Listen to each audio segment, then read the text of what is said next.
নমস্কার লিপিকা, কোথা থেকে বলছো বলো? নমস্কার গুরুজি, আমি হলদিয়া থেকে লিপিকা দাস বলছি। নমস্কার গুরুজি, আমি হলদিয়া থেকে দিলীপ দাস বলছি। গুরুজি, আপনি কেমন আছেন? হ্যাঁ, ভালো আছি দিলীপ। ঠিক।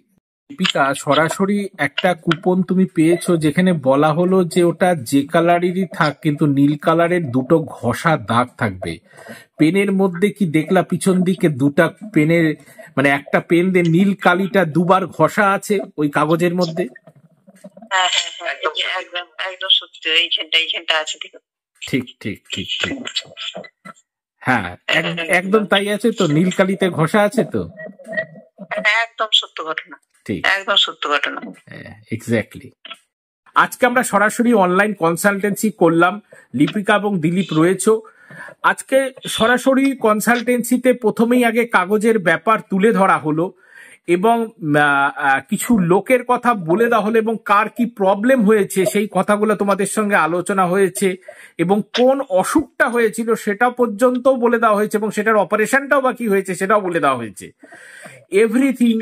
এবং আজকে যে কি ফেলে দেওয়া হলো, খাওয়ার কোন প্রোডাক্টটা কোন জায়গাটা নষ্ট হয়েছিল, সমস্ত কিছু ডিসকাস করা হলো। কেমন লাগলো এবং কি ফিল হলো আজকে তোমাদের? একদম অসাধারণ।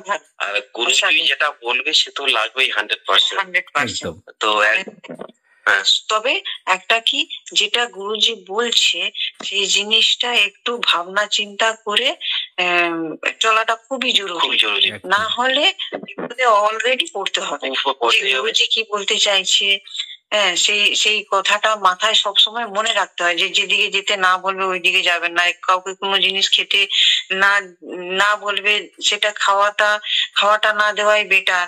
হ্যাঁ, যেদিকে মোটামুটি বলবে, কারোর সঙ্গে মিশতে না বললে সেটা মিশাটা বারণ যখনই করবে তখন সেটাকে অক্ষরে অক্ষরে যদি পালন করা যায় সেটা নিজের মঙ্গল, মানে নিজে বাঁচতে পারবে, না হলে অসুবিধার মধ্যে পড়ে যাবে যে কোনো মানুষ। এবং দিলীপের অলরেডি একটা কাজ আটকে ছিল কিছুদিন আগে, একটা সমস্যা, ছোটখাটো একটা সমস্যা আটকে ছিল, সেটা যে রেমেডি করতে বলা হলো 2-3 দিনের মধ্যেই কি সেটার লাভবানের জায়গাটা দেখতে পেয়েছে যে পজিটিভ হয়েছে ওটা? একদম সত্যি ঘটনা। সব থেকে বড় কথা যে আমরা গুরুকে মানে সব সময় সত্যি কথা বলি, আর এই জন্য আমরা ফল সেইভাবেই পাই। এবারে আমি সব খুব তাড়াতাড়ি আমরা পাই। অ্যাকচুয়ালি অনেকে যারা এই যে কিছু একটা কথা যে ভাবছি বলবো না, এই যে বলছে না, এটার জন্য কিন্তু সমস্যা তো বাড়বেই। কারণ যারা কথা বলবে 100% তাহলে সত্যি ফল পাবে। আমি সবাইকে জানাই, আমরা গুরুজির কাছে বসে আমরা খুব ভালোভাবে আমরা আছি, যাতে না সমস্যা হচ্ছে না। আমি সবাইকে অনুরোধ করছি যে গুরুজি যেগুলো বলবেন সেগুলো আপনারা ঠিকঠাক করে রেমেডি করবেন, তাহলে দেখবেন ঠিকঠাক ফল পাবেন। এটাই মানে খুব মানে কি বলবো, খুব ভালো হবে মানুষের জীবনযাপনের, বা ওনারও বুঝতে শুরু হবে। অ্যাকচুয়ালি হেল্প, যেমন পরীক্ষা আমরা পড়ছি, তো এবারে আমি টিচার কি পড়াচ্ছে সেগুলো যদি না জিজ্ঞাসা করি, যেটা বুঝতে পারছি না স্যার আমি পাচ্ছি না, যদি আমরা না বলি উনিও কি করে বুঝবেন? সব কি ওনার পক্ষে তো বলা সম্ভব নয় না। ঠিক ঠিক, এক্স্যাক্টলি। এবং আজকেও আমাদের অদ্ভুত ভাবে কিছু জিনিস, ঘরের মধ্যে যে একটা কাগজের মধ্যে নীল রঙের দাগ স্কেচ থাকতে পারে, এটা একটা মিরাকেল প্রেডিকশন। এই জায়গাটাও কেমন লাগলো এই ঘটনাটা?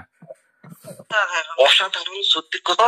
যে মানে আমাদের যে গুরুজি, মানে কি বলবো, মানে যেটা মানে ভাষায় প্রকাশ করা যাবে না। মানে ওখান থেকে উনি বসে বসে আমাদের এসব বলা অত সোজা নয়।